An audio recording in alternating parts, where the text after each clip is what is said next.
This is the 21st season of Bass Talk Live. BTL is presented by Bass Cat Boats, Strike King Lures, AFTCO, Pro Guide Batteries, Spro, Gamakatsu, The Bass Tank, Denali Rods, Beatdown Outdoors, and Sunline.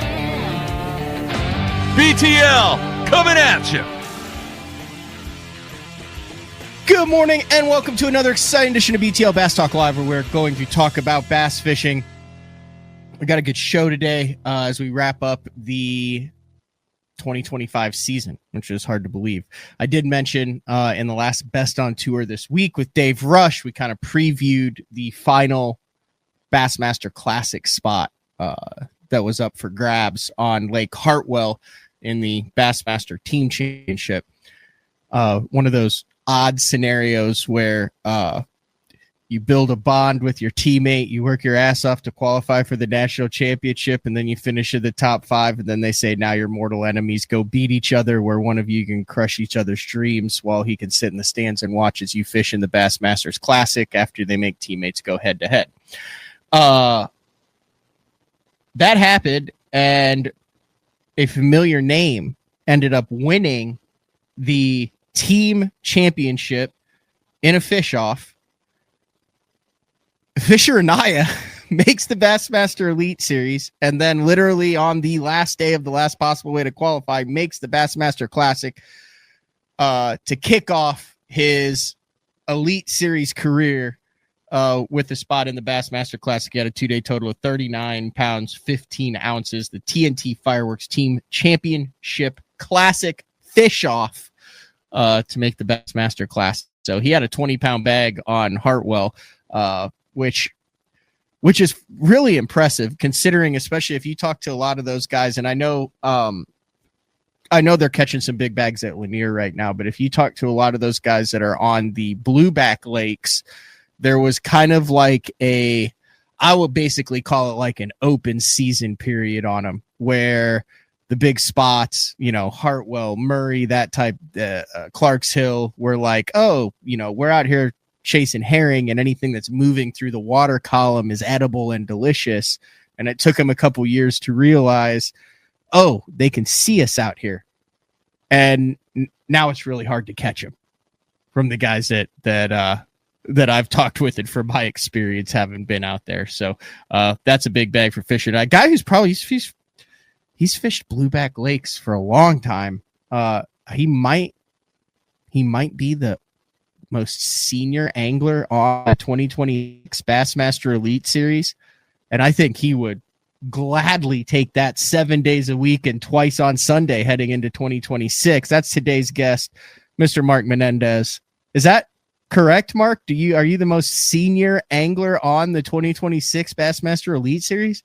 Well, yes, I am, Matt. I lost my roommate, Bernie Schultz, who had me by almost 10 years, and that elevates me to the top or the bottom, however you want to look at it. What's wild, though, is Bernie, since I've been in this game since 2007, Bernie has not aged. Bernie does not age. It's crazy, and he's also a Florida dude who's like always out in the sun, saltwater, freshwater, everything. And the guy has looked about 50 years old from the time I knew him until right now. Well, Bernie has the best hair on tour, always has, at Blastoff. And when he comes in, his hair's better than Roland's has ever been. And he's just, I love Bernie. Bernie and I fish an awful lot. So Bernie and I's friendship goes back to a lot of tournaments when we weren't rooming together that we found the same fish and made it work for both of us. They were never the tournament winners, but they were always check getters. So Bernie and I have fished the same fish together and just made it work, and just good friends for a very long time. That's an interesting point you bring up, because I know fishing around Oklahoma and then in the Opens the last 5 or 6 years, when you start fishing around the same group, or when you're fishing in the same fields, right? I've noticed that too, where I'm like, what? Wait, that guy again? And then you end up becoming friends with them because, you'll be some obscure spot and you'll be like, crap, there's a boat back here. And you'll be like, it's the same guy. It's really interesting how certain guys just have a tendency to kind of break down water the same. Yeah, Peter Thaveras. We were always in the same area. Very early in my career, it was remarkable how many times Rick Clunn and I were in the same area together. Of course, Rick is one of my heroes as a young person. He's one of my great friends now. But I took his theories and developed them for my own style, and doggone, we ended up in the very same areas many times. But you do, and you have to be personal, you have to be friendly, and you have to work this out. And for the most part, it always works out, and you make great friends over it. I don't know if you were listening to the first segment that I had my kind of unofficial opinion on the rapidly evolving blueback herring fisheries and how those fish kind of was open season for a couple years there, specifically with the forward-facing sonar. But now those are some of the trickiest fish to catch quality bags on. Would you agree with that assessment, having ventured out there over the last couple years with Murray and such? Absolutely. And what even makes it more difficult is you start the winter drawdown. So a lot of the bank cover is gone, and we don't have a lot of grasses in the southeast right now. So they're just kind of out there becoming a striper that has green blotches on them. You know what I mean? And they're out there cruising around and eating. And that's an open water fish has always been a tough fish to catch. Now, one thing I will say, Matt, is regardless of what it is, whether it's a technique, whether it's forward facing, side scan, whatever the heck it's been, the fish tend to adjust to it after being pressured for a while. So I think we're going to see a lot of different techniques evolve, different things evolve to catch these fish as they become pressured. And I've seen on certain lakes with lots of pressure, you shine the radar over there on them and see you bye. They gone. Go back to like way before. I'm talking like 10, 15 years before. Like, how would you target those Hartwell, Murray, Clark's Hill? Like, was there anybody who tried to, I'm not talking about, the fish that were on the cane that you dumped there that you knew where it was, but like, Right. Was there anybody that you can remember? I mean, you've been doing this for 30 years that would target open water pelagic fish, like the ones that are being scoped right now, but Yes. without it. Well, there was one angler that did it that kind of started the progression. This happened at Lake Oneida on one of our trips out there, and the dude's sitting out there in the middle of the damn lake over a gazillion feet of water, and he's out there on 2D looking for balls of bait and just fishing around those bait, and that was Jeff Crete. I remember that. He was throwing a tube on him.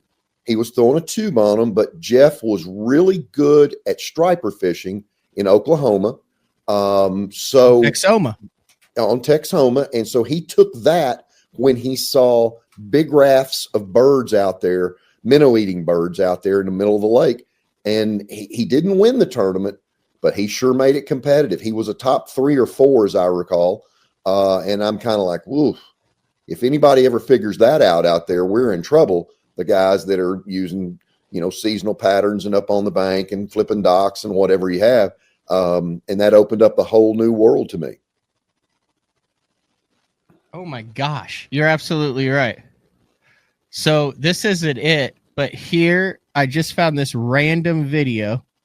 Hold on. We'll show it. I'll show it to you right here. I have no idea what this is. This was put on YouTube 14 years ago.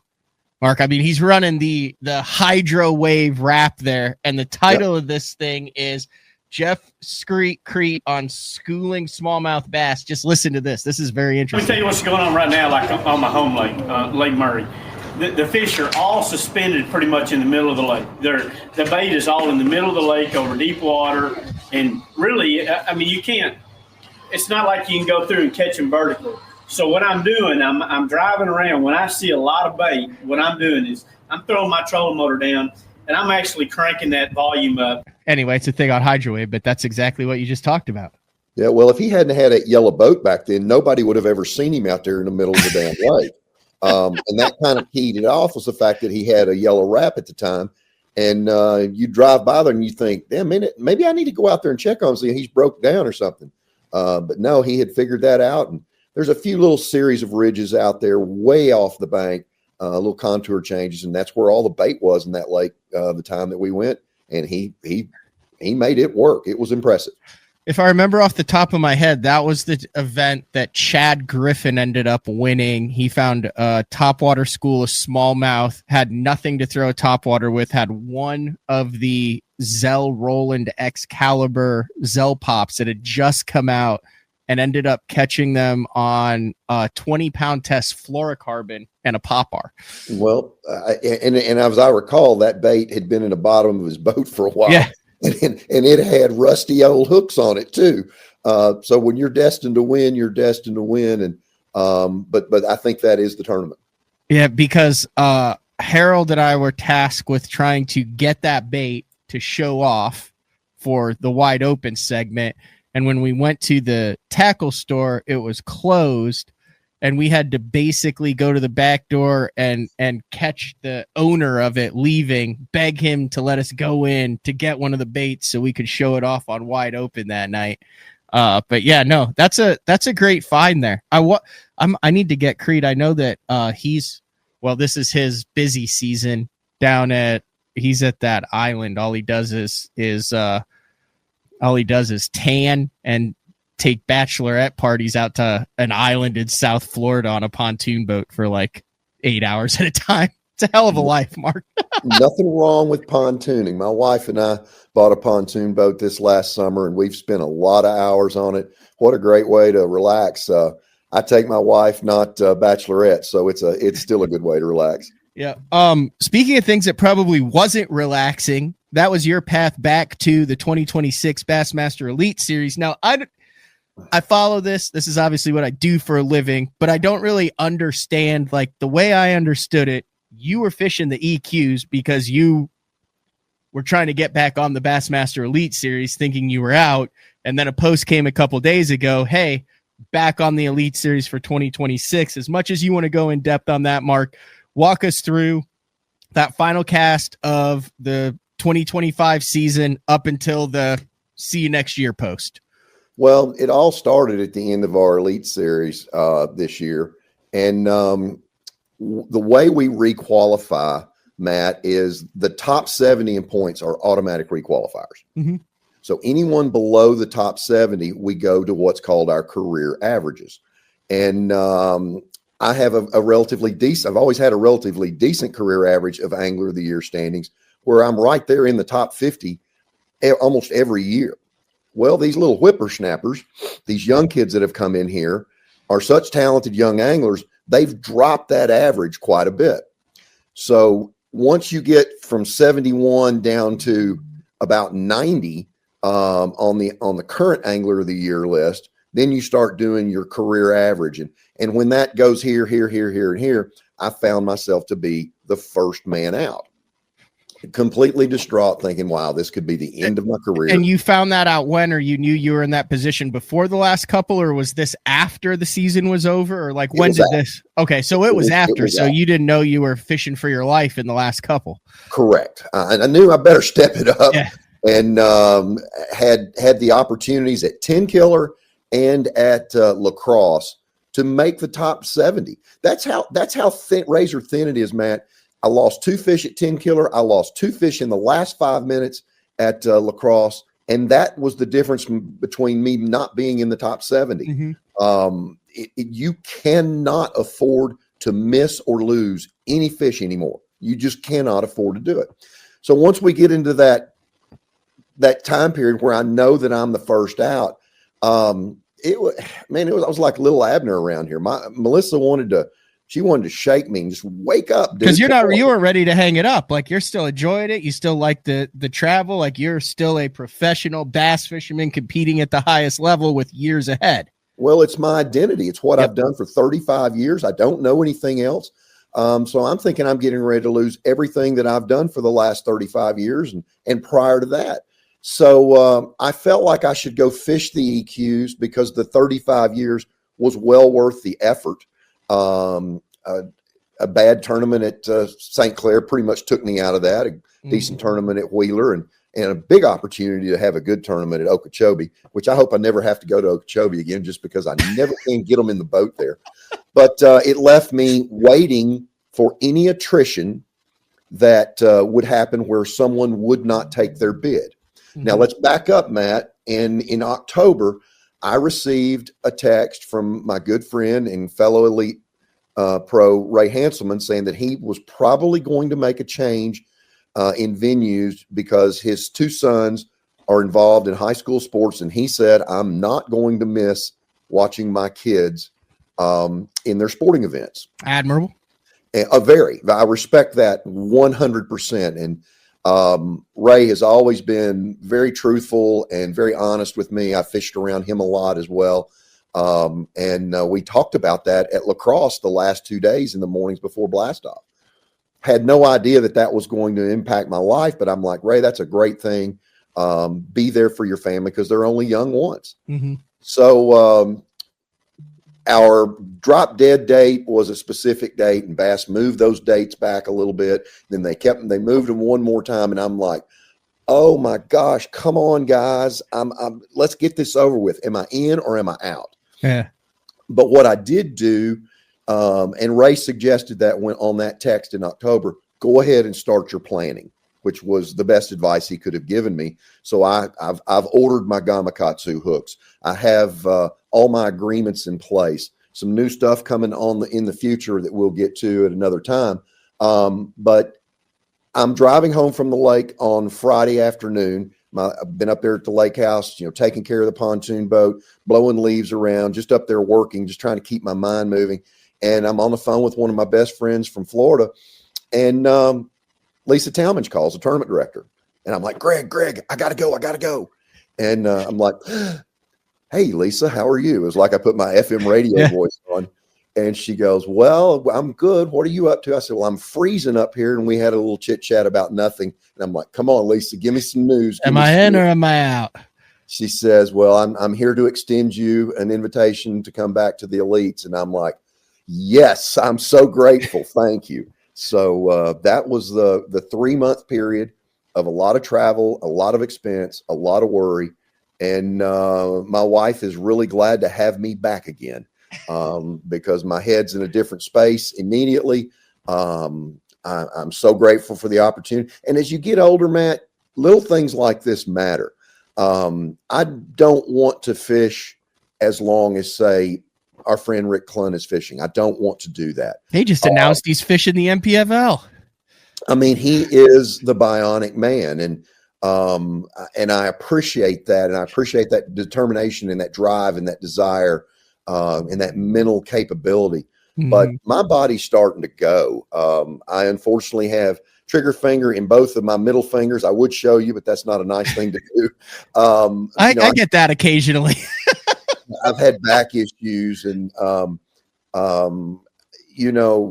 going through life and losing a partner changed me about 11 or 12 years ago, in that I want to do something in the here and now a little different, a little more with Melissa. And when I lost Donna, I was very lost for a while, and fishing was my salvation.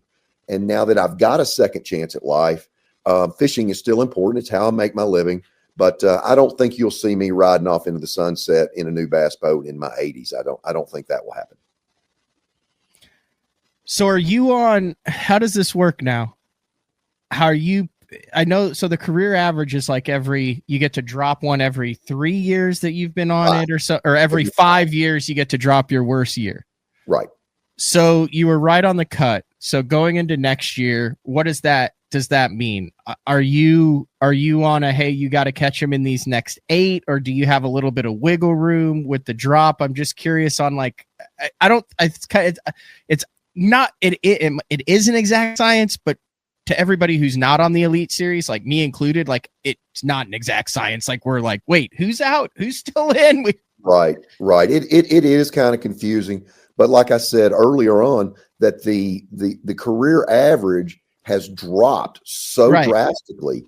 We've got some very good household names that are probably in that spotlight if it continues to drop at the rate in which it's been going. So my best hope next year is put together a good year and then just finish in the top 70, and I'm good. So that's one of the things I'm going to focus on really hard. We have new rules now as far as information. where you're back to a 20-day off limits, where there is no transfer of information. So I can go back and talk to some friends and talk to things that have changed on some of these lakes that I haven't been to in a long time. Mm-hmm. I'm going to take advantage of it. I'm not a proponent of information. I never have been. But if it's what we can do, yes, I'm going to take advantage of that rule. I'd be stupid not to. I'm going to go and practice a couple of lakes. I have not been going and practicing as often, maybe just once or twice a year. So I'm going to do everything I possibly can. I've started a physical fitness regime to get back in better shape. I can fish a 2-week long tournament schedule pretty easy at this age, but I need to get a little sharper. I'm going to spend some more time on some small bodies of water like Lake X and go get some repetition, go get some dam bites, and get that edge back. So got a lot of work to do, and I'm going to gladly jump in there and do the work. You brought up a couple things. I had Russ Lane on, and I pretty bluntly asked him that the last couple years, do you think there's been an epidemic of veteran complacency? And he said yes, which I can understand. I mean, you work your ass off to get to the top level. You've got there, you've got it comfortable, and then, a lot of things changes. You talked about getting in some more reps and doing all that. Do you think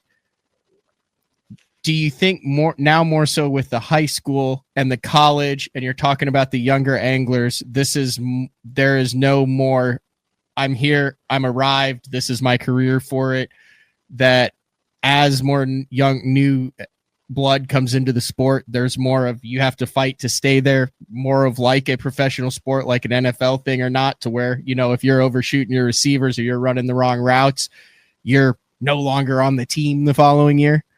Well, you're going to have to, and this is a performance-based sport anyway. It is at the event level, it's performance-based. At the end of the year level, and now people that you work for want to see you do that. Social media has helped. My television show has helped get me more exposure. I've had more exposure this year on a moderate tournament year of results than I ever have in my life. The first 3 quarters of the year, I killed the exposure rate.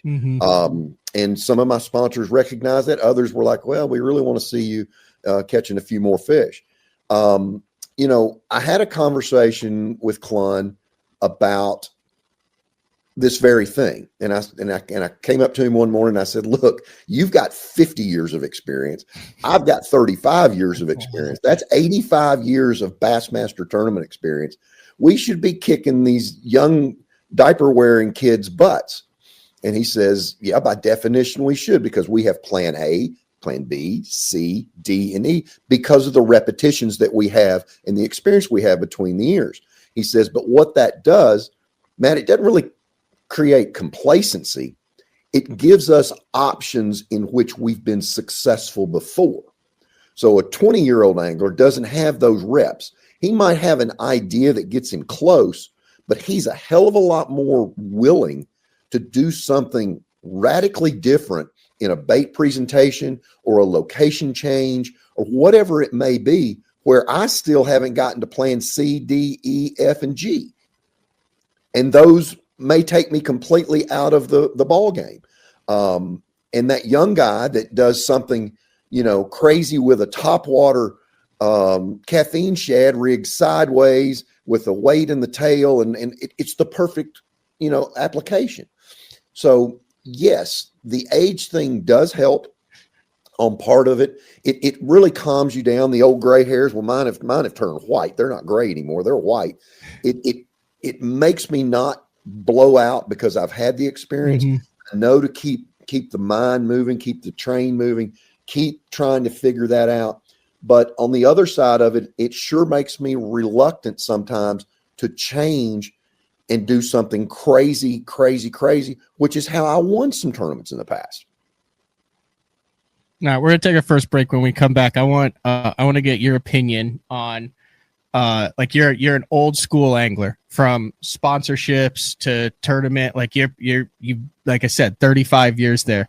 I had an off the record conversation with someone the other day, and I'd love to get your take on it. And it has to do with the longevity of these newer anglers who, for the first time since I have been covering it, there are more professional anglers at the top level who are making a living on tournament earnings than there ever have been. I don't want you to answer that now. I want you to think about that, and I want to get your take on that statement, because to me, for the last 18 years, all you've heard is you can't make a living on tournament earnings unless you were an Aaron Martins or you're a Steve Kennedy. Those are two unicorn guys who made it. You know, obviously you had a KVD who could do it, but he had a whole empire on that. But when it comes to tournament earnings, if you're relying on that, you're going to be out of this game. And I'm looking at it now and I'm saying there are more guys who don't have deals, who are throwing whatever they want, changing boats, doing all that, and they're making $300,000 a year and they're 23 years old.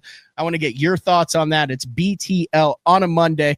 I still get to say it with Elite Series veteran Mark. Listen, I got to say it with Austin. Like, one of the cool things, I had Tristan McCormick on. I was able to introduce him as Elite Series rookie Tristan McCormick.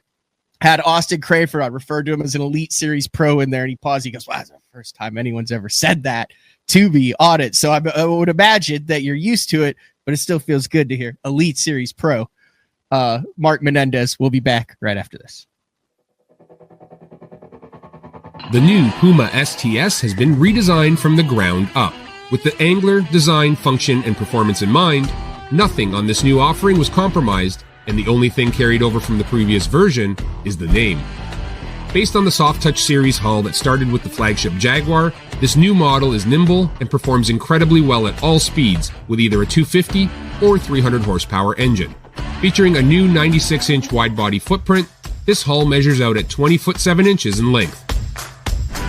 Industry-leading design coupled with tournament-winning performance. The Puma STS from Basscat.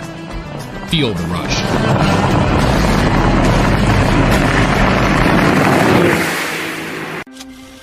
Before there were hashtags, there were handshakes and shared stories. They gave us confidence to make our first cast and chase our dreams. They taught us to fish, and in the process, taught us about life. They taught us that success isn't just about reaching the top.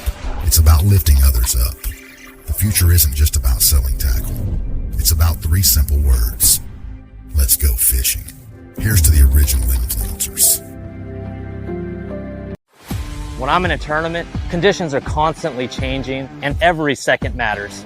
With the Deep Dive app, I can instantly pull up all the current lake conditions all in one spot. So no more looking at weird government websites. In just one quick glance, I have water clarity, water level, wave forecast. It's all right there in the Deep Dive app. Download the Deep Dive app and get all the tools you need to put together an awesome tournament. All right, welcome back. BTL on a Monday, chatting with Elite Series veteran Mark Menendez. And before the break, I posed, I guess, a statement that I'd like your opinion on. There's now more so than ever in 2025 and moving forward in 2026, more professional anglers who are making their living on tournament earnings than any time in the past 40 years. True or false statement, and what are your thoughts on that, Mark? Oh, absolutely true, Matt. I really think so.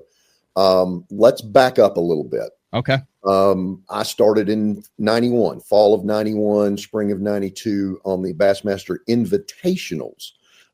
So at that point, you had 40 very accomplished anglers. You had 100 guys like me that were dumb and hungry. And then you had a lot of guys on the invitationals that had the ability to be there financially, and they loved to fish. Now we have high school fishing, college fishing, every AAA level available. So experience can be gathered that I got in 10 years. You can gather that experience now in 3. So the curve has been shortened and the learning curve has been quickened for these young people to become very capable anglers. In my day, all the way through the middle 2000s, Matt, there were probably 5 or 6 guys that I can come up with. Kevin, Denny, Larry, Rick of the old guard, and you throw in Jay Ellis, Clark Winlett, and maybe a couple of other anglers that were, Iaconelli being another one, of guys that were so talented in their fishing that they could make a solid living just from winnings. You named all Hall of Famers. Well, there you go. And then you get to a group of the other echelon of anglers, and I'll throw myself in there, that would have great tournaments at times, have solid tournaments a lot of times, but had to rely on something else that created a pro angler, and that was promotionally, either working boat shows or Bassmaster universities or whatever it was. We didn't have social media, so we had to work in the media part of it, and Bassmaster Magazine was the greatest way. So you had to learn how to navigate in the media. You had to have good finishes. You had to make classics. You had to be lucky enough to catch the biggest bass ever. Whatever you accolade you got, you had to pile those on where you could.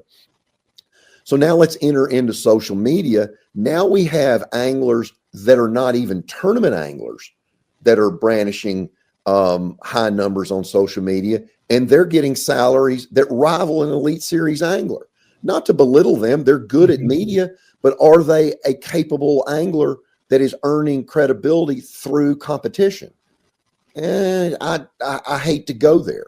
So yes, these young anglers have got so much experience under their wings now, coming through the high school, college, and the open ranks, and now here they are, they're elites. They've already got 100 national tournaments under their belt. Well, it took me 12 or 14 years because I was only fishing 4 to 6 tournaments a year to get that experience. They're getting it quick. So that experience is what's helping them. The advent of social media, they've piled onto that. They've gotten a lot of exposure for their companies that they work for. So that helps. And we have more tournaments now, Matt, than we had in the past. So everything, including time on the water with forward facing, has sped our sport up. Dinosaurs like me are going to be a thing of the past in longevity of careers. 25, 30, 35, 40, Mark Menendez, Bernie Schultz, Rick Clunn. Those things I think are going to be fewer and far between to have anglers that have longer careers. And I think your turnover is going to be faster just because the level of competition is going up. This was the second half of the conversation that I had. It was that as a result of the young anglers catching them, and this isn't a knock on anybody, I think it's just fact. It'll be interesting to see how it plays out. I don't know. I'm just posing the question. If the trend continues, there's obviously going to be, you're listening to 23-year-olds now talk about how good the high school anglers behind them are coming up that are better than them. But you also have this group, and I've been the media. I also fish the opens. I've been around. I work with different companies and things, but they haven't had to develop the marketing and the industry relationship side of their game like you did, like that your whole group of anglers did. Like I think that whole group of the 50-year-olds now, the Skeets and the Edwins and the Geralds and Timmy Hortons and you, and throw Kevin in there, and that was the first like mega stars that were like, we catch them and we sell stuff and we develop baits and we create personalities. And, I think ESPN had a big hand in kind of pushing that with some of them to say, hey, Iaconelli's in there too. Hey, create that superhero look. And you didn't have the social media, so you could see them on the TV and on that magazine. But are we creating now? I digress.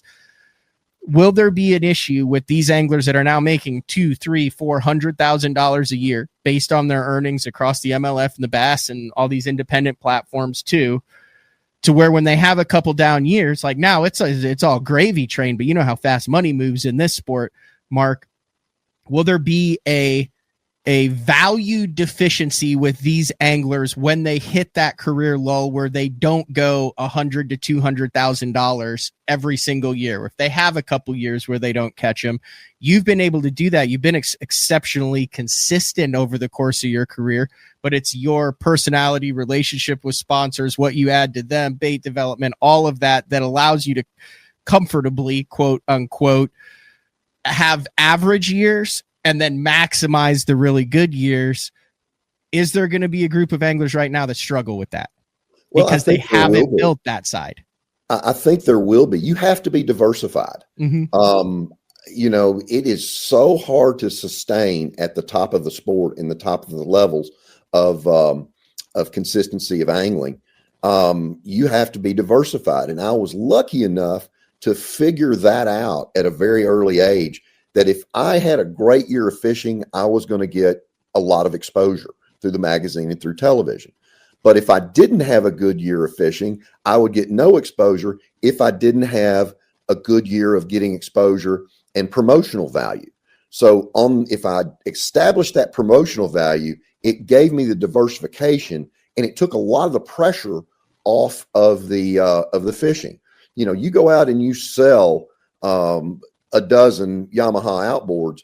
That's a pretty darn solid year, because you're adding money back into your marketing budget, and you're making yourself subsist because you're paying for yourself. Mm-hmm. You have the credibility because you're selling that product. And that's very important. Just to have that consistency there on the promotional side of things. And then when you had your promotional value there and you're doing all the things you need, getting this logo, this Seaguar logo, this Yamaha logo out there, and then you have a good year of fishing, at that point, you've had a great year. So those things all average. But for me, it was always on the promotional side of things to take the pressure off the fishing, have a good year of fishing. And that's what made my business click. I set my business up such that when I did get a check in a tournament, that was always a bonus. And I've averaged about 50% of the events that I fish in, I've gotten a check over 35 years. So those bonuses can add up to consecutive or consistently high incomes when you have those good years. Solid years in an exposure work well too. It's about the numbers now. The way the numbers have changed or with social media and digitally. That's where the numbers have changed. And as print media slows with the outcome of digital, you're going to change the way you do things. And I'm learning that. Like I said earlier, my numbers in the first 3 quarters of this year were the best I've ever had. Now, what's interesting, Matt, is finding a pro staff director or a marketing director that understands what the in-kind ad rate of 3 quarters of the year is at $29 million. How much actual value? And that $29 million would have been what it would have cost to buy all of those venues where I got all my exposure. And the exposure I got in the first 3 quarters was a value of $29 million. Is that a valuable player? You bet you that helps create more value with you and consistency to ride out in between catching them and having a down year like I've had this year. So it's a neat game to play. It's nothing really different than what I've done for 35 years, but the cogs in the wheel are totally different now. And trying to figure those algorithms out are interesting at best. Dude, I did the exact same way over here at BTO. It's like, do you go with catch your titles to get more views, but then your minutes go down, or is it a thumbnail, or do you start doing short? Like and I'm at the time where, with Mark, longest running daily podcast in history. If you want to just go to if it's not broke, don't fix it. But you also don't want to wake up one day and then realize that you're behind. It's very interesting. Okay, here's what I want to do. I'm going to share a screen, and this is from a 2000. It doesn't matter who it is. It's Dino, but it's a perfect example here. So in 2000, you take yourself back 25 years. This is a Bassmaster cover right here. At the time, this is a grip and grin in a jersey with a clean back. In 2000, this is the holy grail, the pinnacle of bass fishing marketing, bar none, correct? Absolutely. That is an instant 500,000 exposures instantly when that hits the mailbox to the Bass member, over 500,000 at that time. And then you take that and you multiply it with a multiplier of something like 2.7 or 3.1 that Bassmaster magazine will change hands. So there's 1.5 million exposures in that magazine cover instantly. That is the longest Babe Ruth home run, Barry Bonds, Mark McGwire hit that you could make in the time, and the quickest way to get monster exposure. Okay, so what does a cover like this do for career security? Oh, Would this let's just put this as Angler X, not Dean Rojas, who had just set the record a couple years before, whatever. Let's just Angler X. Middle of the road guy wins a tournament. This comes out. Back in the day, would this buy you multiple years of sponsorships with a company and solidify your financial status? I don't know that it solidified my bank account, but what it did was it gave me credibility as an angler. And you've been on the cover before. I have been on. I was trying to find it. What month? I'll pull you up here instead of Rojas. 2005. He gets way more exposure. My first one. It was Bassmasters 100th edition, I think, is what it was. Something like that. It buys you credibility, Matt, and it shows, wow, he had a great event. He won that tournament. He caught that bass, whatever it was. But it showed the angling public that you were a credible angler and you had skills. And then if you were able to start a marketing campaign and work with other writers, and your frequency in the magazine, which was the pinnacle of exposure, if your frequency in the magazine started coming, then you got additional exposure. Then you had a top 10 in a tournament, top 50, or you made a classic or whatever it was. That's how you built things then.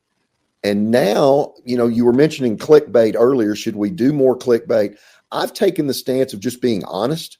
I've never bought a like or someone to follow me from Kuala Lumpur or Malaysia or anything like that. So my numbers that I've generated are completely organic. There's several fans who's made fan bases in like Mozambique. Yes, yes. And I hope they catch a lot of bass over there in Mozambique. But I've done it generically and truly. So my fan base and my numbers are completely organic. I think that's important too.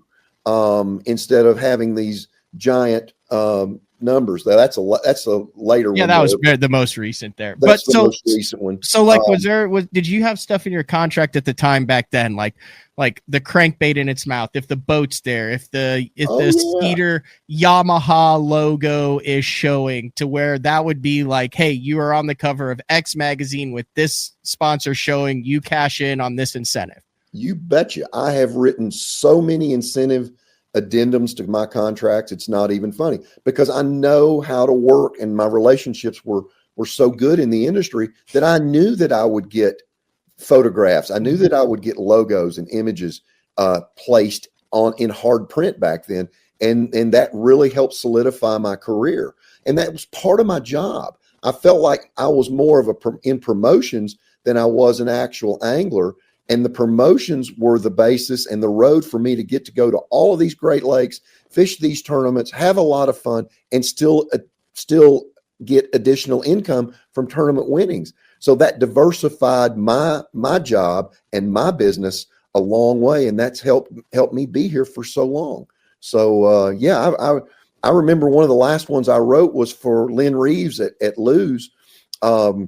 He was a startup company. There were two names and two logos in my whole fishing career that meant a lot to me, and I felt like were staple names. One was Lou's back in the 70s, and the other one, which was the most prominent logo of any logos out there, was Hydrosports.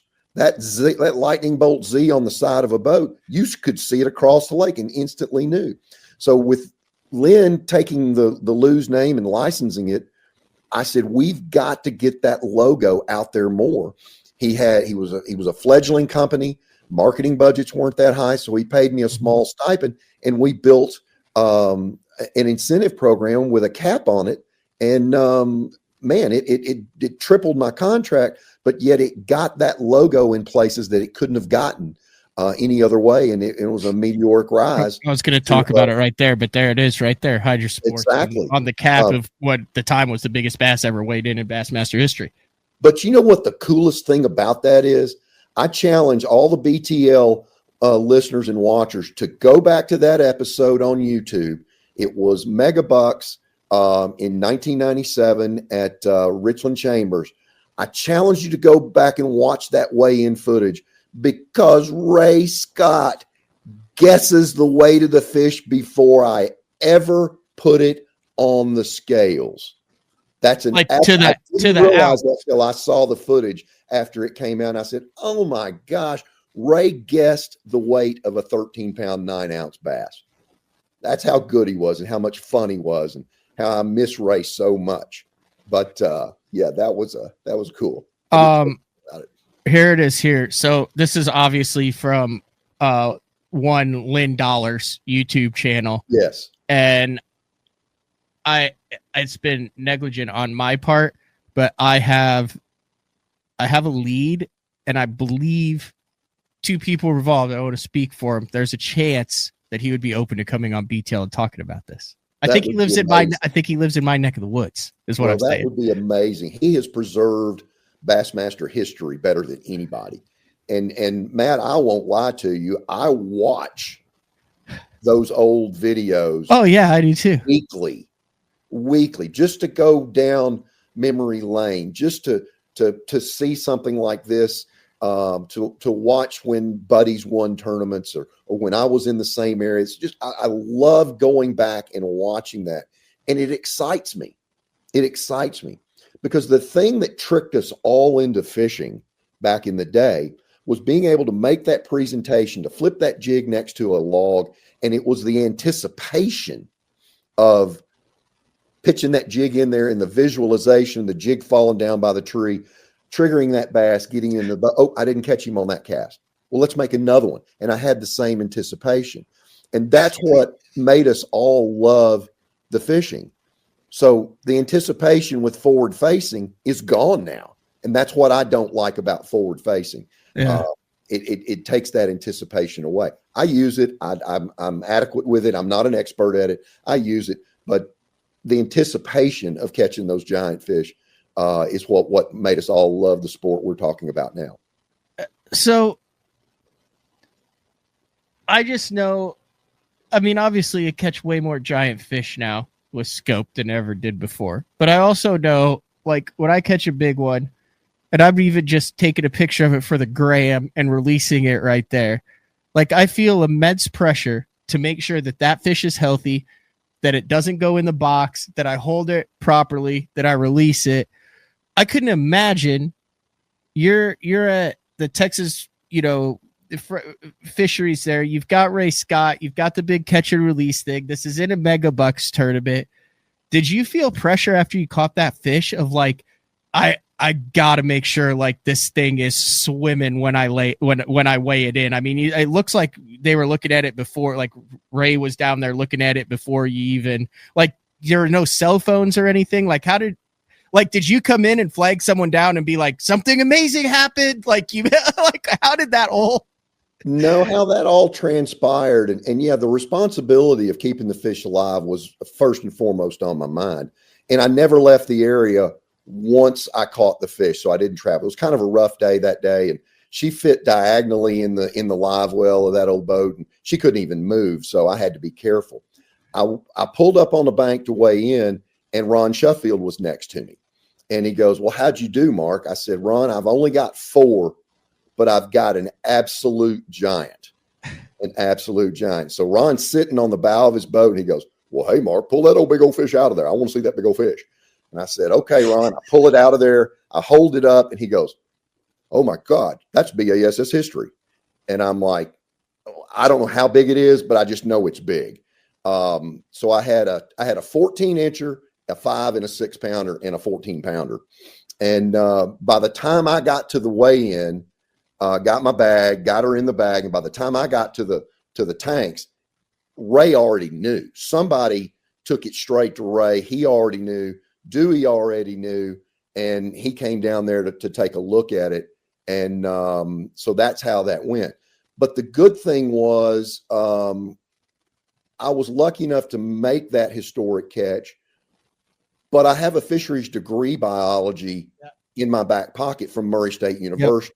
So that at that time, when we started talking with the Texas Parks and Wildlife and the Fisheries Department, they knew they had someone that could help propel this momentous occasion with credibility that they didn't even know until the end.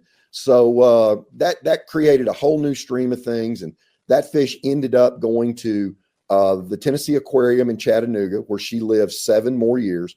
That fish, Matt, was only 7 years old when I caught her.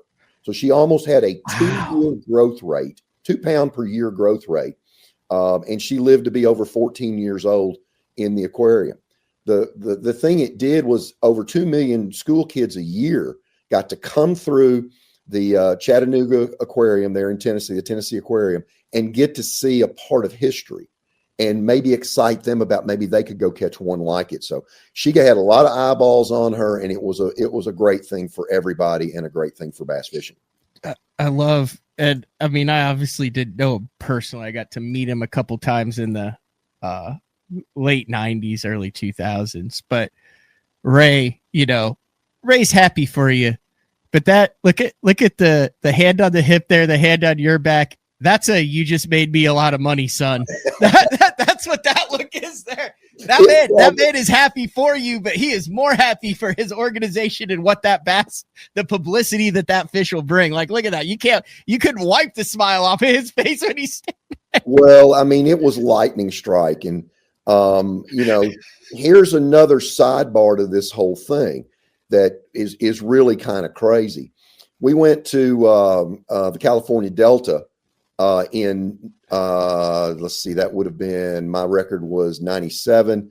Mark Tyler captured the record in 99. So this was 2001. And Mark Tyler broke my record with a 14.9 in an open. So my fish is still the biggest bass ever caught at the Elite Series level. Tour level. So I'm at the Delta, and I'm about a mile from where Mark caught his giant fish. And it was a flat, calm day, high bluebird, and all of a sudden a little cloud and a big puff of wind comes over the mountain there to the west at the Delta, and it put a beautiful little ripple on the water. And I'm going down a grass line, and I pick up a spinnerbait, and there's a little jog in the grass, Matt, and I throw that spinnerbait over there, and it's like, you started an outboard over there, and I hook a fish that takes off to the left and gets mired in the grass. And then I'm thinking, well, I'll go get him. And then he goes back to the right, comes out of the grass, gets over 20 feet in the canal, and is going down the canal. And it's just pulling. And I'm following with the trolling motor. I've got him hooked up, 20-pound line, spinnerbait. I've got him hooked up, and I had the thought, I've got you. Now, I've seen this fish when it makes the turn, and it's every bit 25% bigger than that bass right there. That Mark caught. It looks like he's 11 right there. And I'm like, I've got you. This took probably 30 seconds to when I think I've got you. Got a Gamakatsu trailer hook on the back of that spinnerbait, the whole 9 yards. So I know I'm good. And in the instant, Matt, that I had that thought, my line goes limp. And I'm like, there is no way that fish broke my line, because it was just a solid, steady pressure and pull going down the canal. The trolling motor's on. I'm following that fish. My line goes limp. And the spinnerbait actually broke. It broke the wire. And normally when you break a wire on spinnerbait, you get the blades. And I got the head of the lure back, and the skirt and the hook and the trailer hook. I got all of that back. And the point of the main hook was curled completely over. So I hit that big fish in the top of the head, and it curled the point, and I lose the fish when the spinnerbait breaks. That takes me back to my fish, which when I caught that fish I caught it on an Oldham spinnerbait. Terry Oldham had a Gamakatsu hook in it. I curled the point of that hook, and when my partner reaches down to grab her with both hands, he lifts up, the bait comes out of the mouth, and he gets her in the boat. That point of that hook is demolished where I hit her in the bone in the top of the head. But the whole moral of the story, Matt, is, can you name the angler, the co-angler's name, and what his name might have been that grabbed that big giant fish for me. And this is an absolute fact. I just think it's so ironic. Do I know him, or is it a funny name? Probably don't. But I'll go ahead and throw it out here. His name was Noble Handy, and he was certainly noble on that day. And Noble was like, oh my gosh, this is 2 weeks in a row, because he had fished a Pro-Am tournament the weekend or two before, and he landed a 12.25 or 12.50 for some guy in the Pro-Am tournament that he'd fished on Richland a couple of weeks prior, and then he lands a 13.9 that was a history maker for me. Noble Handy. What's wild is that I remember this. We called him the fruit man, which was Scott Campbell. Remember, he had the wrap that had all the different fruits and vegetables on it? Yes. His 13.2 looks like an 8-pounder. Well, that was weird out of Falcon. I guess those fish were just super thick, because yours looks like a 13.9, and Mark Tyler, like I said, Mark Tyler there looks like he's about 11, like it's his first day ever fishing, but that looks like a 14.9. Right. Well, Scott's fish came from Falcon, where growth rates are so fast. If you'll look at the head of that fish and the mouth of that fish, it's relatively small. That fish is basically shaped like a Kentucky spotted bass from Table Rock, small mouth, large body, and short. These fish that Mark and I caught were young fish, but yet had such a slower growth rate. And to grow big bass, you have to have a cold water time period, so that the bass basically goes into hibernation so its body can rest.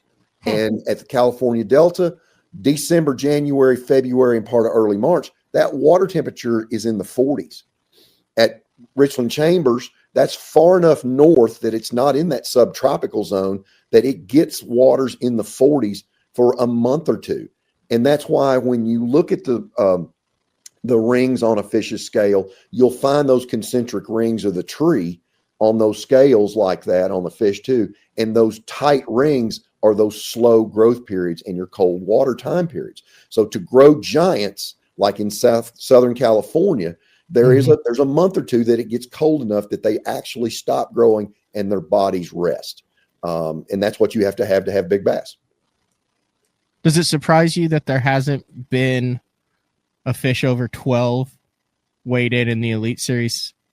Well, it has, and it hasn't. Those we've been since then. You did the Falcon a little bit, but I mean, like in the last 10 years, I could be wrong on this. I don't remember anything over 11. Do you? There's been, David Gaston caught a giant at Okeechobee. He caught an 11 something. And that may be the biggest fish we've seen in quite some time. But we're not going to those venues where you have the possibility. That's what I said. We've seen in the smallmouth where it definitely takes 100 pounds, and a 6-pounder is a good anchor for your bag. Whereas before, I think what would Falcon, when Paul Elias set the record, what would Falcon have been like? Take that exact week in that lake at the time and put today's technology and anglers on that. What would it was 132.8. What would the winning weight have been? I'll just put another 25% on it. I mean, that's about what it's taken. 150. At least 150. The interesting thing is, when I started, 8 pounds a day, 3 out of 4 years, you are angler, or you're a classic qualifier with 8 pounds a day, 3 out of 4 years, and you are angler of the year 1 out of 4 years. And that has gone up at a 20% clip about every 10 pounds. So now I'm having to catch 15 pounds a day just to make the money now.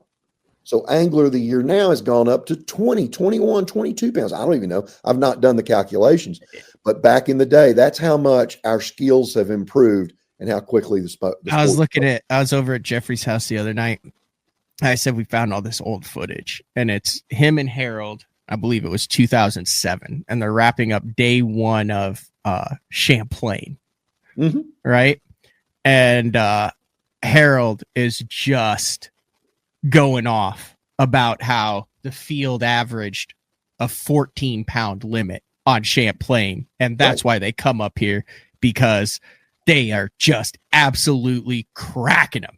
14 pounds is 50th place, Mark. Like, that's just mind-blowing to him at the time. And I'm like, damn, 14. Now you either broke down or you're in 100th. Like, you're in 100th with 14 pounds now. Like, you start out with 18, 19, 20 on a place like that. Typically, it's wild.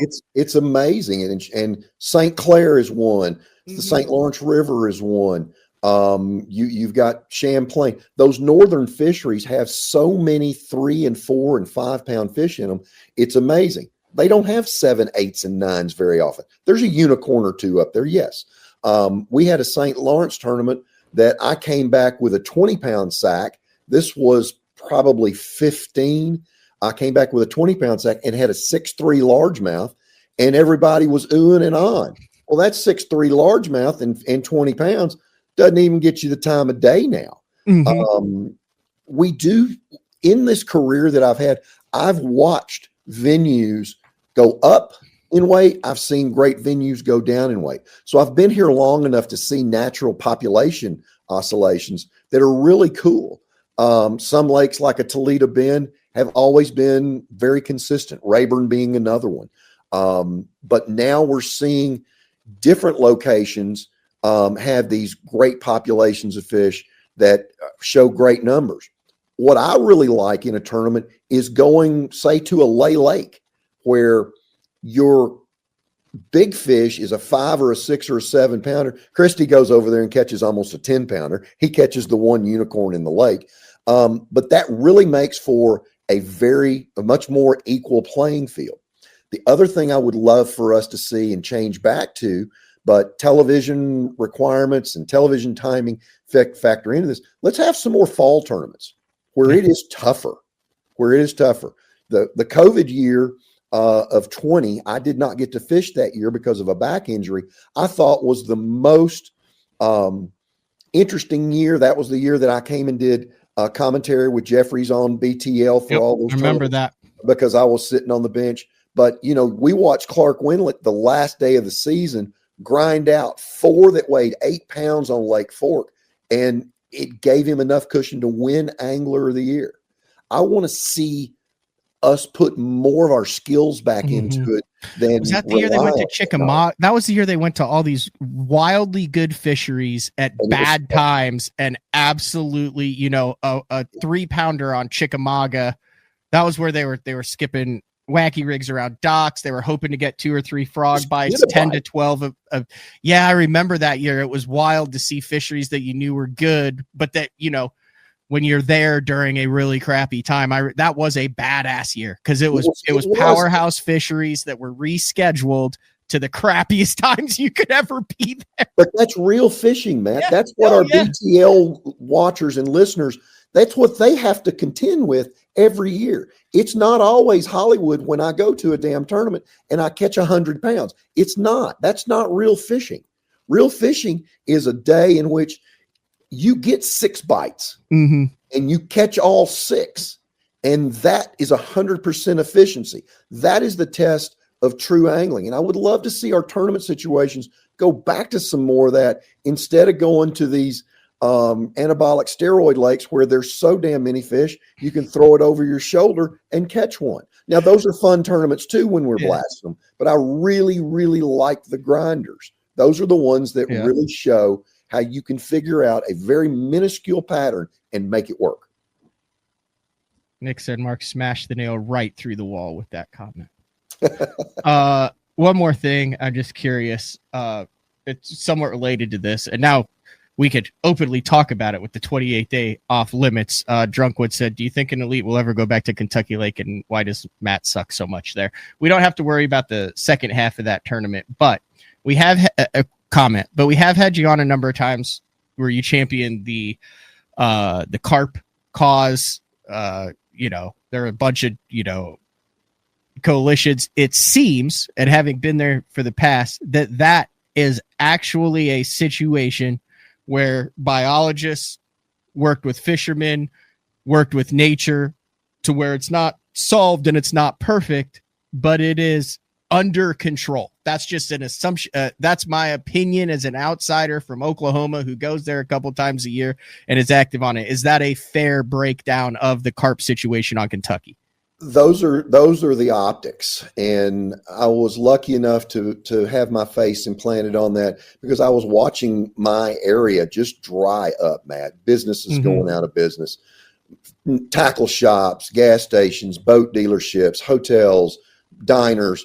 It was tough around here, and I got involved with that, and we moved forward, and it was a great blend of governmental agencies, politics, fishermen, biologists. We all came together for a common goal, and we did a good thing.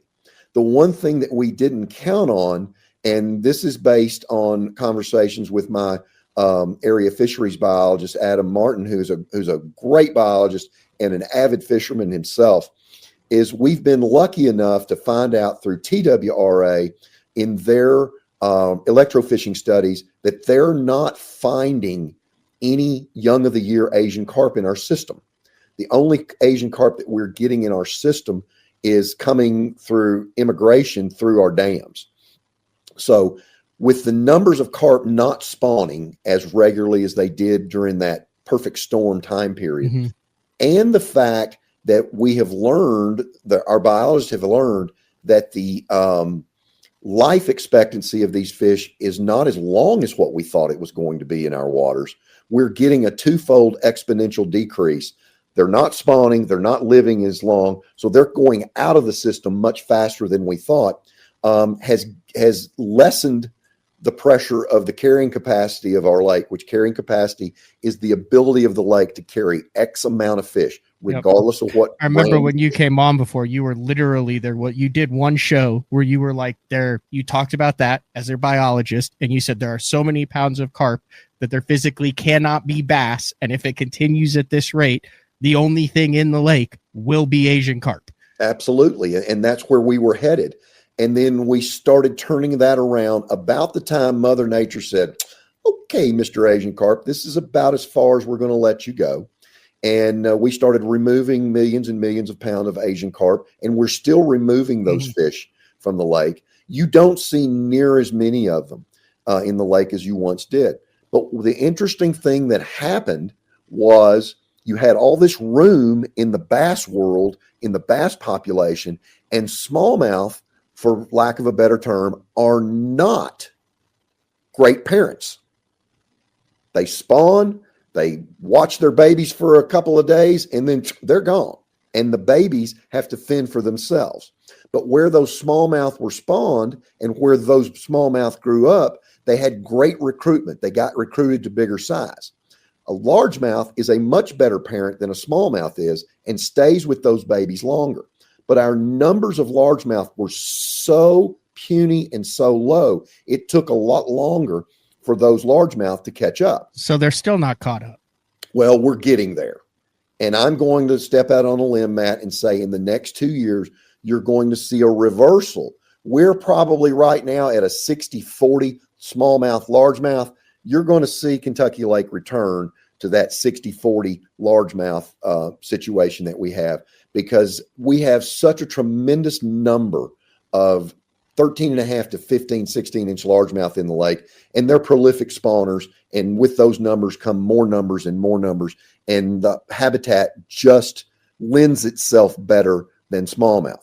Right now, it's much easier to go catch a 5-pound smallmouth than it is a 5-pound largemouth. Yeah, really, is it? I was unaware of that, Mark. It's significantly easier. Really? Significantly easier. Yes, because we don't have the numbers of those older stock of largemouth. Yeah, you can catch there was a 7-pounder caught this weekend. How easy is it to catch a 4-pound smallmouth on Kentucky Lake? It's pretty darn easy. I'm Really? not saying that it's a gimme on a putt, but I'm saying you're around more 4 to 5 pound smallmouth there than you are 4 to 5 pound largemouth. I like the screen share here. I ask you that because of the March 6th through 8th, 2005 St. Croix Bassmaster Open on Kentucky Lake. Let's just go to the results here. It was amazing. It was so amazing. Let's just keep scrolling. Yeah, I'm 27th there with 32 pounds, which was comprised of a first day of 15 pounds of largemouth. I abandoned the largemouth and went fishing for smallmouth and had almost 17 pounds the next day. Oh yeah, just crazy. But just keep talking because I'm still scrolling because we haven't got to my name yet. Well, okay. So we do have a dynamic fishery now. Matt, if you jumped in the boat with me right now, we could any day on Kentucky Lake, you can expect to catch between 10 and 12 or 14 keeper bass, with 1 to 2 to maybe 3 of those being in that 4 to 5 pound class range. That's not bad bass fishing. Is it Kentucky Lake of old? Not yet. I had a 26 pound day of largemouth the other day this summer on an old hole where they get, and my best buddy and I and his son, we cracked them on a 10XD. It was old, old fun and old school, and it can happen like that. But right now, we just have so many more smallmouth in the lake than we do largemouth, but it's coming back. I was being sarcastic. I 100% know that I was the problem there. That was I remember an old Toyota or something that you fished that you caught like a 2-pounder the first day and then came back the next day. So let's talk about this. You mentioned the info thing that you like the 28-day no info. So that was a Toyota. So that would have been 2019. And I called you up and I said, hey, Mark, I've never been to fish Kentucky Lake before. It's a certain time of the year. This is just my opinion. This is how I think information should work. You said, I would recommend this area, and this area. You gave me no waypoints. You gave me just very generals. I get into the areas. Each area is multiple miles in size, and I work around in them, and I find one, and I actually in that tournament got on a wicked. That was right when the 2-tap had just come out, and I spent a lot of money after that day of practice having a lot of 2-tap ship because I couldn't get a bite on that lake at anywhere, and they would choke the Tuxted 2-tap. And so I go back there in the tournament. I catch one fish on the first day on the 2-pounder, and then for some reason I switched it up to a 3/4 ounce spinnerbait, and I got 4 bites on it in an hour on the second day. You want to talk about a grinder tournament, and I moved from 90th to 23rd with 4 bass on Kentucky Lake for a grand total of 13 pounds. But you put me in a 5-mile stretch. I found one little 50-yard stretch of just glorious, like straight out of Bassmaster magazine, a pre-spawn bank that literally had shallow water behind it, deep water out. I mean, it was perfect. And I caught all 4 of those fish on a spinnerbait, like on the same cast in a 10-yard stretch. Well, this information thing, it's going to make it easier to police as far as what's going on. It puts it on an even table. I still wish we had to fish on our own merits. I really, really do. But we've always had buddies that say, hey, if I came to Oklahoma and went to one of your lakes, you'd say, Mark, get over there in that area. That's the best area of the lake. Go fishing. Buddies, fishing people are fishing people. That's all there is to it. But now it's going to be a little easier to police, and hopefully we won't have problems out of this. But I wish we could just fish on our own merits and just go from there. Yeah, I need to do a whole show on that. I know that is definitely hot button issue, and an hour and 15 minutes into this, probably not something we need to dive head first into. I'd love to get you back on for your opinion on that. I think I'm going to find a bunch of different options about it. I think everyone could agree you want a fair and level playing field. Yes. And if you can figure out a way to make all 100 anglers on the Elite Series not know what the schedule is beforehand, not have a loophole of a buddy who's on a Chamber of Commerce who signs a deal for 2026 and says, hey, they're going here, not having a lodge that gets word of this or a sponsor or a partner. Like, that's the stuff that you don't hear about that goes on behind the scenes on that, where if you have it at the 28 days, it is fair and level, because that everybody has the same opportunity to legally get everything. And the more you try, I was saying this to someone, I said, you really want a fair and level tournament, you have to put every viable fishery on a piece of paper in a bag. You have to get everybody up on the airplane like Ray Scott did just for the classic, but no one knows. No one in the organization, nothing. You've got a bag with every viable fishery in it, everybody up with their cell phone and telecommunication devices confiscated. And then that is a randomly drawn out of the bag. And that is the only way you can do it. But even then, you could go to a fishery where someone like you or someone like any of the guys have connections. They haven't established. So like, yeah, you may not want information now, but guess what?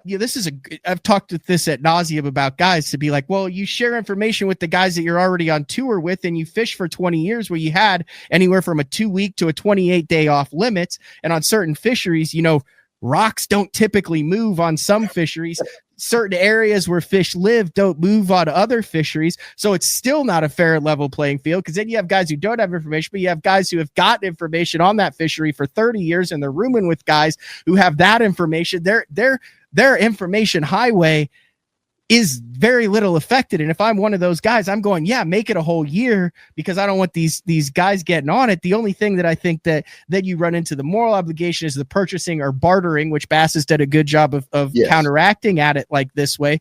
But I think for everybody, the most fair and equal is don't pay, don't barter, earn your right to develop relationships with people based on your merit, how you treat people, the hard work that you put in, not to barter, but to call up your buddy and say, what part of the lake would you recommend, to be able to go to a fishing show like you did, where you said that was the majority of a lot of your worth early on in career was talking to people.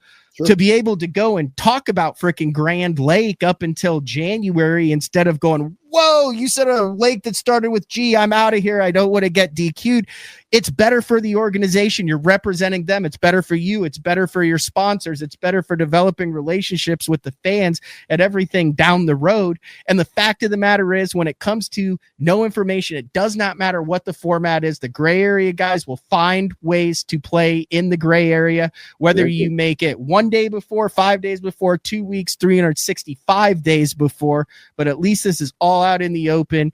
It's stable. It's the way it was done for the past 20 years. This is the 20th year of the Elite Series. It's the way it was done for the past 17 years on the Elite Series. And it is what it is. Well, you can go back to one of the best movie quotes in the world. And, Ferris Bueller at the end of the movie says, life moves fast. And our sport is moving faster now because of technology. Phones, GPS, whatever, forward facing, it's faster. And yes, we can't go back to those days where that level playing field was an airplane, and it just doesn't work that way. Yeah, that's what guys used to do to get an edge. They'd hire an airplane and fly it over the lake. Exactly. And so I hate to see it, but it is the way to put it in a box and make it square. In that conversation with Lisa, when she called me and said I was in, and she wanted me to make sure I knew the new rule change, and being a board member on the ABP, I already knew that. And she says, no bartering of anything. So I said, well, here's a hypothetical, Lisa. I go to Oklahoma and I fish with Matt on Grand Lake. Mm-hmm. Can I make him a sandwich to put in the boat with him or have water? And she said, if you do that, that will be considered bartering. Now, that's what fishing buddies do for each other. I'm giving you something here for information here. I get it. So it's going to be very tight and you have to be very careful about what you do. I would have never thought that if I gave you a sandwich out of the bottom of my boat that I made for you on that fishing day, which is what I do for everybody that I fish with, done it for years. I'm bartering over a ham and cheese sandwich. But it sounds like, based on the press release, that Bassmaster has heard the angler's desire to isolate intent. Yes. Yes. That seems to be the biggest thing. Like, Yes. if you did not intend to, but you broke a rule, maybe still a penalty. It's like, hey, I didn't mean to trip that guy on a breakaway. You still trip the guy on a breakaway. You're getting the penalty. But the intent is, I don't think there's a single professional angler or tournament angler out there that would not be in favor of, hey, the deciding the end all be all here is the intent of it. I agree. If you're if you're doing something for someone with the intent of gaining information in return, then yes, that is 100% bartering. If you're making a guy for a sandwich because you make a sandwich for everybody at lunch, it never even crosses your mind. And we're going to spend a day on the water regardless of whether there's a sandwich in the boat or not. Correct. You're not breaking a rule. Intent to gain a competitive advantage, yes, clears up most every rule and situation. It's the same way to where you're going, well, what's going to keep someone's dad's uncle's brother from giving a guy a frickin' bicycle for his chip that is then passed down to where the dad just gives it to the angler and it's not bartering? Yes, it is, because the intent 3-4 people down the road was to barter for information to get back to that angler to gain a competitive advantage that he would not have otherwise been able to get. So that simplifies the policing of all of it there. It's a slippery slope, and I'm sure we're going to have problems with it. But hopefully that simplification makes Lisa and Chris Bose's job easier, Hank Weldon as well, because 99.9% of us that compete, we want to follow the rules. Fairest way. The rules are there to keep the honest people honest. And that's what we have to have. And if we can get it to where it's 100%, God, that would be great. Dude, you've done this 31 years. Okay, listen, social media, click chasing, clout chasing, views, points of percentages on YouTube and all that stuff has changed a lot of stuff. You've done this long enough to know, Mark, this has always been an issue in our game, regardless of what it is, going back from day one. I've said this before. I said the reason why people showed up to Ray's tournament was because Ray said, we're not weighing in frozen bass. We're doing it in a one. Right. We've got a tournament director. That is why the people showed up, was because they were like, oh, this appears to be on the up and up, and I'm not getting beat by a dude that he caught on a shiner, that he caught on a frozen bass or something like that's been the genesis. But also since then, there have always been situations and anglers, some of which you've never heard of, never will, never have, some of which you have, but from the 60s through today, it's just, I feel like it's way more pop culture-y chic to put it out there and talk about it than, there was no way in the 70s, 80s, 90s. A lot of that was self-police too, Mark. I mean, how many times were there guys that were waiting at the boat ramp for someone? There's no camera around. There's nothing. It's treated like the locker room. They handle it, and that guy knows, hey, I'm going to get my ass kicked in the parking lot if I keep up my antics. Absolutely. And, bad news or controversial news has always spread faster than good stuff. Have I been out of bounds in some tournaments? You betcha. And I've called foul on myself multiple times when I did something stupid. I'm a bonehead, Matt. I mean, I had my life jacket off in a place on the Elite 50 one time in Paducah, Kentucky, my home water, that cost me the win. The only person that saw me win was my dog Barkley after they pulled the camera and Tripp says, I'm going to have to disqualify you. And I knew I was out of bounds, but I called it on myself. There was another time when I called it on myself. We make mistakes. People make mistakes. We're not perfect. Running a no-wake zone that you didn't see, a buoy that was out of place, those things happen. Are you out of bounds at that time? Yes, by the law you are. Did I do it to get a competitive advantage? Hell no, I didn't. But I had to take the consequences that ramified me being thrown out of the tournament or getting a win or making a classic. It cost me making a classic one time. Those type things are very acceptable from the anglers once they realize Mark pulled a bonehead and went up there below Barkley Dam and was in the zone. We deemed life jackets. You had to have your life jackets because of the state law. And there were multiple anglers up there all week that didn't have their life jackets on. All week. They didn't call foul. Maybe they didn't know. Maybe they didn't realize. But when I got up there and I realized it's on film. Yeah. It's on camera, and you can watch my whole body just see the air fall out of me an hour and a half in. So, yeah, you do make mistakes, and that gives the sport credibility when the angler goes, man, I tournament direct trip well, and I made a mistake.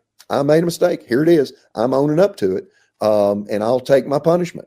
That helps the sport. And Bassmaster seems to, I wouldn't say reward, but they seem to work with anglers who self-report. Yes. Not like, hey, not self-report as in like, hey, I intentionally cheated and now I feel bad about it. But self-report as in, hey, I believe that I inadvertently had a rules violation. I don't know what to do with it. Here are the facts. What do you want me to do? Yes, absolutely. And that's good. That's good. That I did not knowingly gain a competitive advantage. That was not my intent. I was just a fool and ran through the no wake zone. I was just a fool and got in a hurry and didn't keep my life jacket on. So those things happen. Getting to a place and pulling the boat over into other places that are private, whatever the rule infraction may be. Well, that's a different intent and can be handled differently. So I don't know. I don't wish that I had Chris and Lisa's job. Babysitting 105 elite guys, babysitting and Hank babysitting, 200 plus opens anglers at one time. Everybody's trying to figure out how to play under the rules and get the best advantage. I can't imagine some of the stories they've heard. I just can't. Some of it's got to be comical. Yeah. My goal is to get one of those guys after they retired, after their whatever their no talk clause is, to start a podcast with a former tournament director, no holds barred open season, just change the name of the guys. I think that would be an absolute banger of a show. Yeah, you'll have to have a big disclaimer. The names have been changed to protect the uninnocent, whatever it is. Mm-hmm. But that'd be pretty cool. I'd watch. We're going to wrap things up here. I feel like we literally could have done an entire show on any of the topics that we covered, Mark. We could have done a show on the big fish. We could have done a show on the rules. We did a show on you back on the Elite Series in 2026. So congratulations on that. Well-deserved. You're the elder who's are you or Ike older? Oh, I'm older than Ike. Yeah, I'm 61 now. Oh, I didn't realize that. I think Kennedy is probably the closest to me in age. Ike is right in there. There's not many of us that are over 50. Russ Lane says he's one of the old guys. Hell, he's only 50. He's just a pup. He's 52. Yeah. So, I took offense to the old guy that the old guy label that he got. He's still got 10 more years, because those 10 years between 50 and 60. That's where it hits you. It kicks you right in the butt. So he thinks it's tough now. Wait till he gets to be 60. God, then I can't imagine the years between 60 and 70, and then you're still going, and then you go another 7 years after that. Well, the only other angler that I remember fishing into his 80s was Shorty Evans. Guy Eaker won a Kentucky Lake tournament in his mid 70s. Back around 78, he would have been really close to 70 at that time, maybe in his late 60s. But Shorty was, he got off the water and he had a toddy waiting for him, had him a cocktail, and he lived that old cigarette in his hand, whatever. He was a tough old bird. But, seeing what Rick has done, and that he continues to push himself mentally and physically. I am just so impressed as an athlete that he can maintain that level of performance with his mind and his body. I really appreciate that. And you can tell that, I mean, now more so than ever, I feel like you can tell that he enjoys it and he soaks it in. And that's the gray hair coming in there. That's the appreciation for all the hard work, the appreciation of the sport moving in front of your eyes, the appreciation that it has become a younger man's sport with all the advance of high school and college and these young kids coming in here. The influences that you've had, the great days on the water that you had, that perfect cast that you made, knowing that a great big one was going to clobber it when you make it. It's the influence of all of that. And it's really good. Rick has always been very quiet about things, but he has got the best sense of humor once you get to know him, and it's dry and it's funny, and he will zap you so quickly. Yeah. I think I've only gotten him once, Matt, in my entire life. And I told him one day, I said, you are my absolute hero. And he goes, now, Mark, you've done great things in fishing and set records and won tournaments and been to classics. And I said, this doesn't have crap to do with fishing, Rick. And I saw those blue eyes of his flash, and I knew I had him. I had him right here. I said, you married a beautiful woman named Melissa, and I had to too. Oh. And when I said that, he turned 10 shades of red, and he just shook his head. He goes, you got me, dude. And when I told Melissa Clun, I told her that at a classic a year or two ago, she laughed so hard she could hardly breathe. She said, Mark, that's one of the greatest things ever. Yeah, that's awesome. When I told him that, I wiped him out. And that's my greatest accomplishment in fishing, is to one-up Rick on that one. That's one of my favorite things I've ever done, I promise you. I say, yeah. I mean, one of the cool things about our sport, as we really are wrapping things up here, is there's so many of the OG legends that are still walking. We don't in any of the stick and ball sports, you don't get that privilege. And to be quite honest, we're not that many years off from not having that privilege anymore in bass fishing. So it's really cool. Even to see the social media, a lot of people appreciating the OGs, the forefathers who walk, rolling. I literally at this year's Bass Fishing Hall of Fame walked out and harassed the man to get his signature color spook autographed on the top, and just said, thanks, Roland. And he had no idea who I was and why he was siding the bait, but he did it. But I think the crazy thing is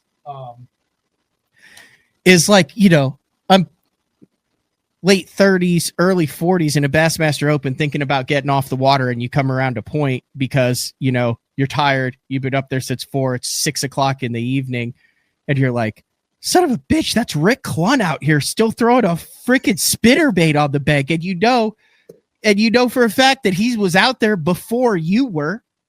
Like, I drove past at that Kentucky Lake freaking tournament, and we all looked out and went, hey, we ain't going out today. And Rick's freaking truck is in the parking lot. He's the only one there. I put it on the trailer that day of practice that it blew so hard, and I went home. And spent the night in Paducah with my wife and had dinner and had a nice evening that night. I went home.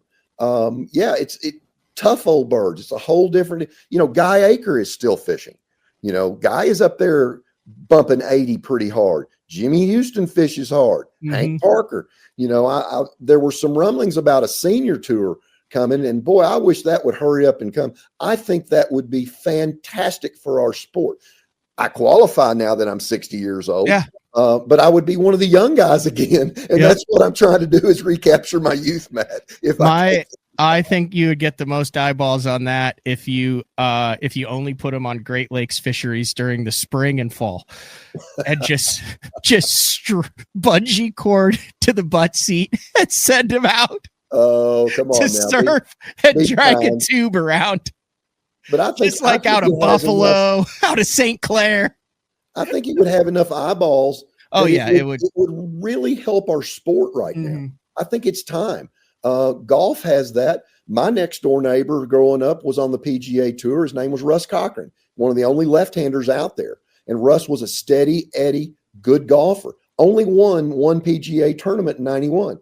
goes to the senior tour, wins the British Open, wins 2 or 3 in a row, made $5 million in 1 year. I mean, and I think our sport is old enough and that we deserve to have that for a lot of great Not athletes. an expo where you just go out and mess around, but a legit senior tour where it's a 2-day tournament where you fish from 8 to 2, have the, take an hour for lunch. Yeah. Well, that's a 6-hour day. What I'm saying, to where you have the points and payouts and just see how it's received. I think I agree. Jeffries has been on this train for 20 years. He's been a huge proponent of it. It has come back up. I mean, he did like a PowerPoint slideshow presentation of it. And now when you get up into it, I mean, you would have, I think if you do over 50, because you'd have Kevin and Skeet. And I think it's got a lot of merit. You think about 60, you've got Kevin, Davey Height, Skeet's not quite there, Clark Wendlandt, myself. The list goes on and on and on and on.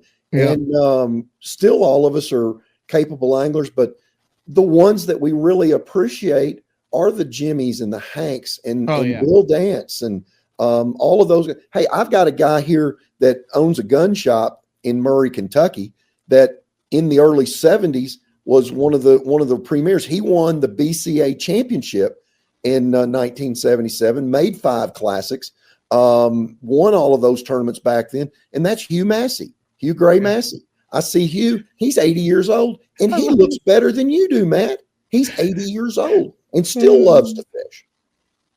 I love it. That's you're still elite series caliber, because you're like, no, not 50, 60. You want to be the young guy who gets beat up. You get the 50s and bring a Kevin and Ski, all those guys in. Kev's going on there saying you want to beat down on some geriatrics, Mark. Yeah, absolutely. How about we make that 60? Yeah, I'm gonna make Centrum Silver my primary sponsor this year, and I'm going to go with it. The senior tour would basically be like the heyday of the FLW tour editions. Yeah, Insure would be one of the boats, things like that. But you going to catch him today? Depends. with the preservation of the early time that we've done with the Bass Fishing Hall of Fame, with the preservation that Lynn Dollar has done with the digital part of that, the video, and it's just time, guys. Let's bring that to, Metamucil would be another good one there. I saw on a comment, just out of the respect of what those guys went through to help build this sport, to what they shared with everybody in Bassmaster Magazine, the tactics that they developed on their own, that we all still follow today. Just out of respect, it's time. Mark Menendez, you can catch him on the 2026 Bassmaster Elite Series, also on all the social medias. You still got the show going strong.